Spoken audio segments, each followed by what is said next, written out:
America's only Irish station, radioirish.com, that's what you're listening to. And yours truly, Sean McCarthy here. How you doing? As we check out a movie that is making headlines and grabbing everybody's attention right now, it's called White Irish Drinkers. And you can visit there at www.whiteirishdrinkersthemovie.com or click the White Irish Drinkers logo right here on the front page of radioirish.com. Screen Media Films presents White Irish Drinkers opening March the 25th, 2011. Starring Stephen Lang from Avatar, Peter Riegert from Animal House, Karen Allen from Indiana Jones series, and actors Nick Thurston, Jeffrey Wig Door and Leslie Murphy. White Irish Drinkers is written, directed and produced by John Gray, the creator of TV's The Ghost Whisperer.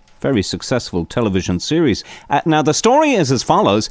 It's early autumn 1975 in Brooklyn, and 18-year-old Brian Leary, played by actor Nick Thurston, is killing time, pulling off petty crimes with his street-tough older brother Danny, played by Jeff Wig Door, whom he both idolizes and fears.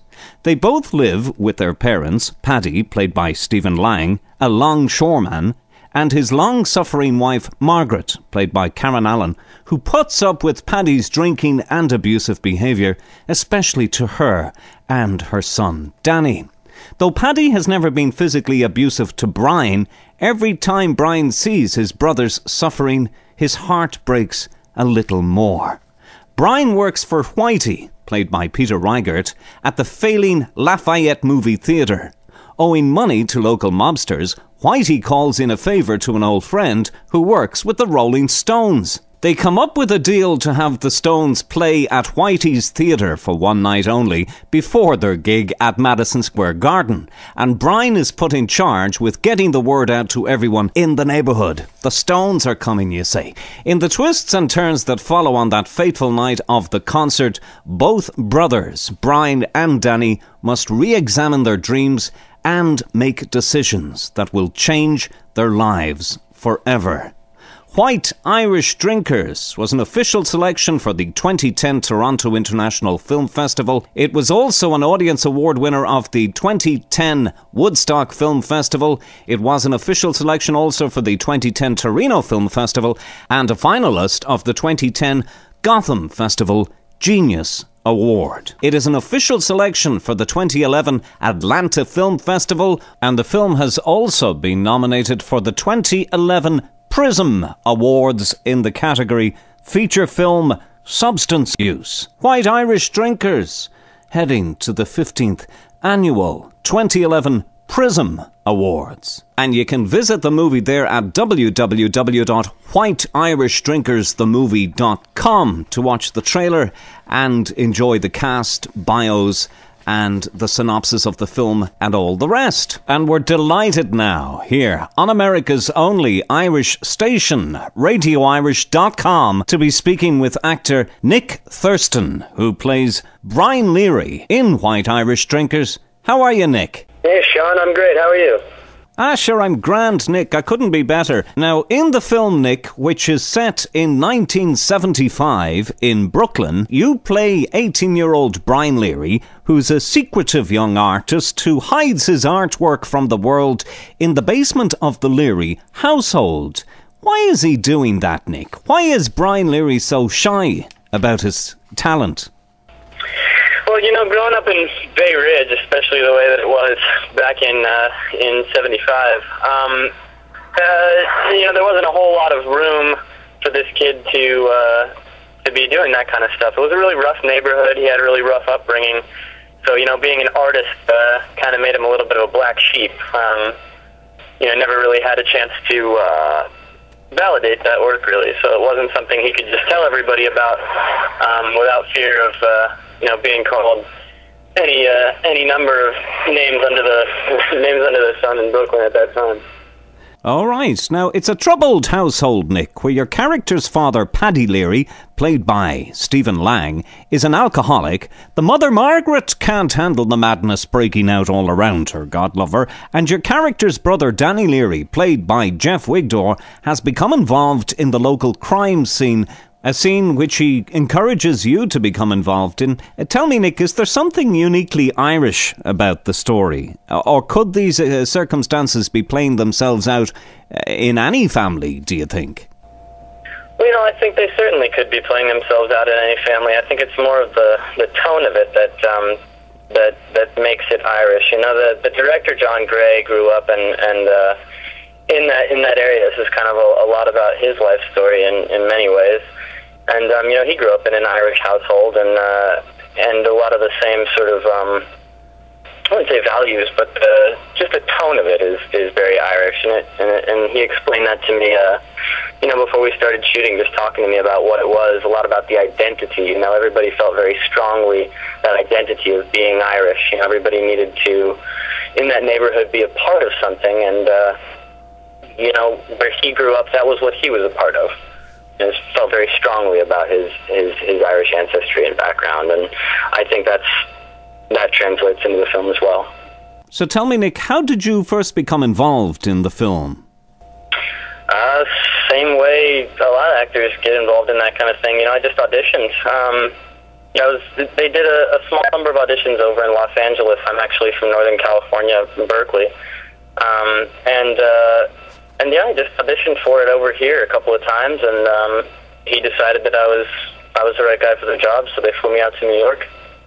And what a role to be picked for. Now, in the film, a relationship develops, Nick, between your character Brian and Shauna Friel, played superbly by actress Leslie Murphy. Tell me something about your character's love interest, Nick. What do the two of you see in each other? Well, I think they both see a way out. I think they're both kind of, they feel like outcasts in the neighborhood that they're growing up in. They want to experiment with different things. Shauna wants to travel, and Brian wants to be able to explore his art without worrying about, retribution. So in Shauna, he sees a way out of that situation, and in Brian, she sees a way out as well. There's a beautiful scene in White Irish Drinkers which takes place down at the local pub where Brian Leary seizes an opportunity to openly display his attraction to Shauna Friel in a manner quite uncharacteristic to him, really, considering he's hiding his artwork in the basement. And I don't want to give the game away now, Nick, but what do you think it is about art that draws us to the artist? What does art do for the soul, do you think? Well, it's a way to say things that you can't just say in words. And I think that makes a lot of sense to me as an actor. If I want to explore something that I can't just talk about as Nick Thurston, it's easier to talk about as somebody else. Or in the same way, I think if Brian can't just walk up and tell Shauna exactly how he's feeling, or tell everybody in the bar what he's thinking, but he can show them, and that's a way for him to express a part of himself that he can't otherwise really talk about. Also, I think a few beers didn't hurt either. A couple of cold ones, huh?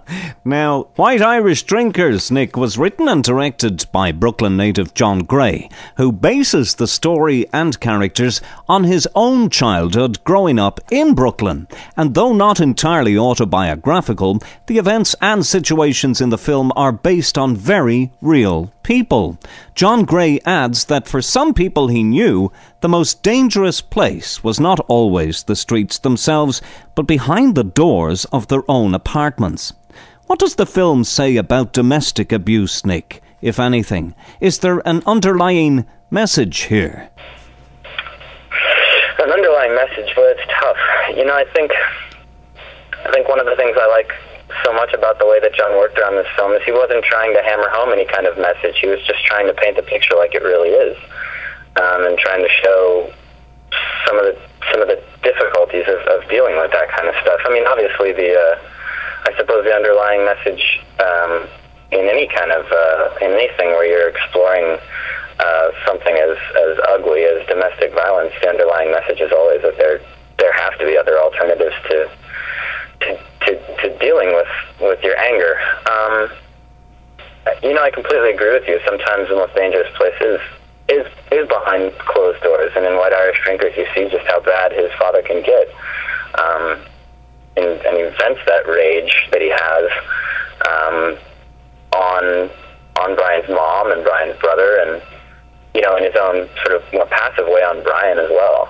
But I guess to answer your question, really, like I said, the underlying message is that it's an ugly thing. It can be a very ugly thing, and there have to be other ways to deal with that. Now, what did you do, Nick, to prepare yourself as an actor to play Brian Leary? Were there any tasks you set yourself to ready yourself for the part? Oh, absolutely. I mean, it happened pretty fast. I found out about getting the role with only about a month to spare. So I did pretty much everything I could to just kind of explore what that would have been like for John. And part of that was John drove me around Bay Ridge, and he told me a lot of stories about his growing up there and about what it was like back then for him. And I just tried to kind of get into his head as much as I could and gather up those experiences and make them my own. But also, I lived in the house that we shot in, which is in Bay Ridge, and it's right around where John grew up. And as soon as I saw the place, which was really kind of a wreck when the film crew got a hold of it, they let me tour it. And as soon as I saw it, I called John up and I said, I don't care how I have to do it, but I want to live in that place while we're shooting it. And so I did.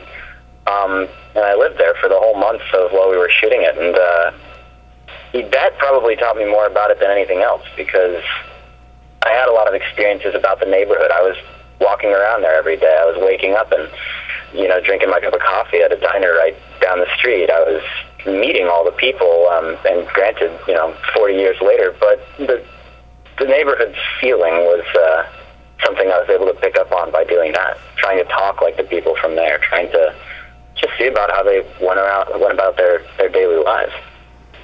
And did the locals know what you were up to? Most of the time, no. We did have some interesting experiences living at the house, though,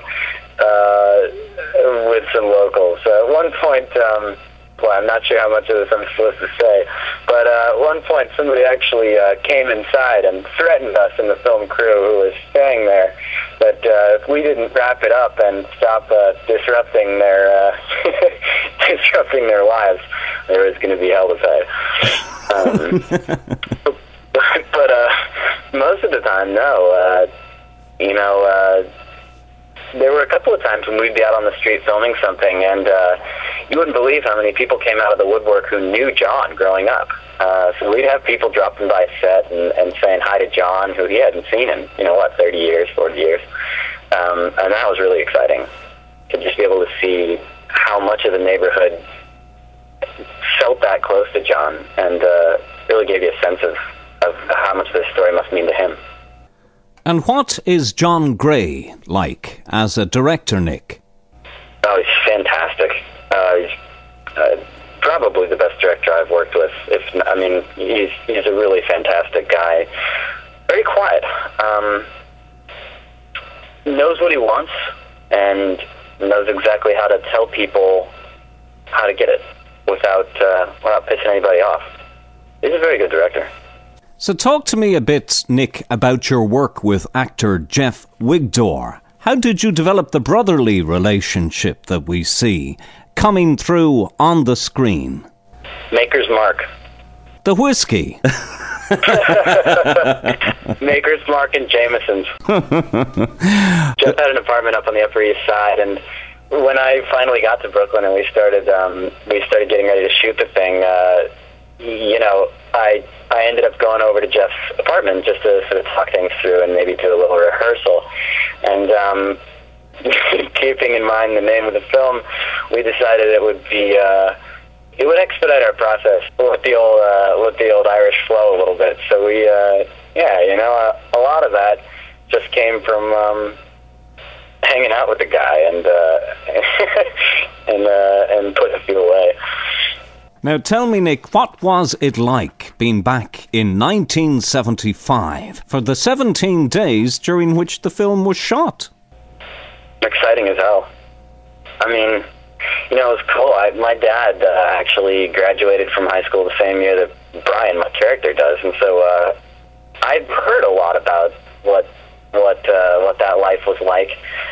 But it was so much more exciting to be able to walk out on set every day, and you know, you really got to give it to John and the production crew for this, but they had everything so well set up. You know, the cars on the streets were all from 79, and everything just felt so right on place. So it was it was fun. You know, it was really fun to just kind of transport yourself back in that time. And the music, you know, a friend of mine made me a playlist right before I left, had a bunch of the Stones stuff on it, the Beatles stuff on it, and just all these different ways you can kind of transport yourself back there.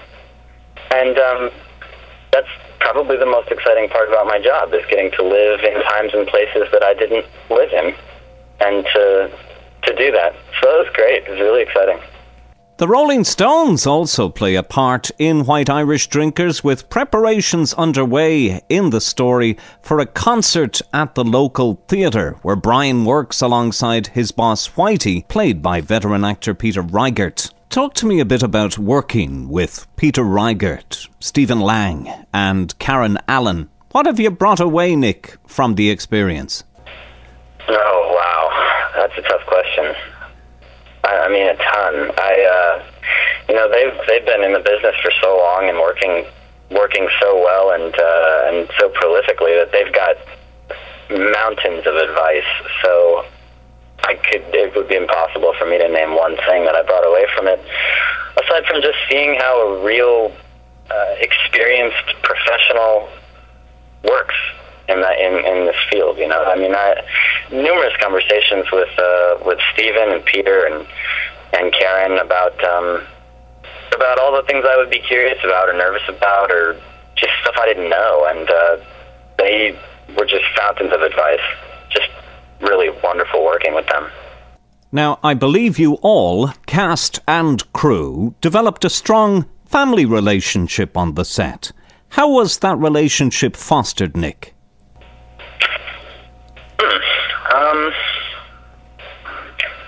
Everybody was really good about inhabiting their characters when we were working. So even if I wasn't, you know, you hear about some actors living as their characters, and we didn't so much do that.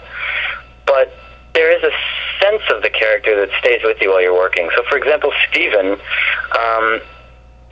was always embodying that father figure, that stern, harsh father figure. So, although he was a lot nicer on set and off set than when he is on screen and than the way he is there, he still had that sort of in the background, that same sense of things. You know, same with Jeff. Like I told you, we got pretty close when we were shooting, and with Jeff, it felt that way too. Jeff was always kind of giving me advice, playing the older brother to me. And then with Karen, just very loving. A really great story about Karen, actually. The first time that we worked on set together was, there is a funeral scene in the movie. I won't say too much more about it than that, but Karen, the moment I saw her, we were both getting ready to get to work on this scene, and it was a very moving scene. And I just walked up to her, and we didn't say anything, but we just kind of, she just kind of held me. You know, I walked up and I hugged her, and I can't think of anything that would have been better at making me feel like that was my mother. And we just walked around, and it felt very authentic and very real, and it helps create those emotions, and it makes it easier for me to play them, to be able to do that. So tell me, what's it like portraying a character that needs to be believable by the Irish and Irish-American community, Nick? You know, there's a kind of clear responsibility there, isn't there, to, you know, get it right, so to speak. And how has the feedback been so far? It's been very good. Yeah, there is a great responsibility to do that, but that's also something that when I'm working, I can't really afford to think about too much, because if I'm thinking about how I might be getting it wrong, it doesn't really make it easy for me to go up there and do it. So I think most of trying to get it right is just in really doing the work, trying to really dig into it as well as I can, like I said, with talking with John and living in the neighborhood and just trying to, you just don't want to do these people wrong. You want them to be able to believe it. You want them to be able to get lost in the story. You want all that. So for me, it's all about just trying to make sure that I allow them to feel that and try not to stick out like a sore thumb, Now, you recently wrapped up work on the Lifetime original movie Reviving Ophelia, and you also spent 2 weeks volunteering in earthquake-ravaged Haiti, where you worked, Nick, with the Jenkins Pen Haiti Relief Organization. Tell me, what's it like in Haiti at the moment, Nick? Well, I can actually say what it's like at the moment, too, because, I was back there in July, but since I got back, 2 of my best friends were inspired to go down there and work with JPHRO, that's the Jenkins Pen Haiti Relief Organization as well. So they're one of my friends is actually down there right now, still working. It's hard. It's really hard. I mean, it is a very poor country. It is a country without a lot of central leadership. And they've had a whole lot of disaster, and it's both difficult to be down there and see those things happening, but it's also incredibly inspiring. That experience was one of the best I've had in my entire life, and is something I will do for the rest of my life. And it just encouraged me to see how strong some of these people really are. They maintain a sense of community. There are still smiles on the children's faces, even in the face of all of that hardship. So it was really wonderful. It's really wonderful. Well, listen, we're all looking forward here on America's only Irish station, RadioIrish.com, to see White Irish Drinkers. And listen, the very best to you, Nick, and we certainly do hope to chat with you again. Nick Thurston, thank you so much for joining us here on Radio Irish. You bet. Thanks a lot for listening. There's something very different about Nick Thurston, and you can see him in White Irish Drinkers, and you can visit the movie there at www.whiteirishdrinkersthemovie.com, and you can also click on the White Irish Drinkers link right here on the front page of America's only Irish station, RadioIrish.com. Broadcasting 24/7 to the Irish community. Radio Irish.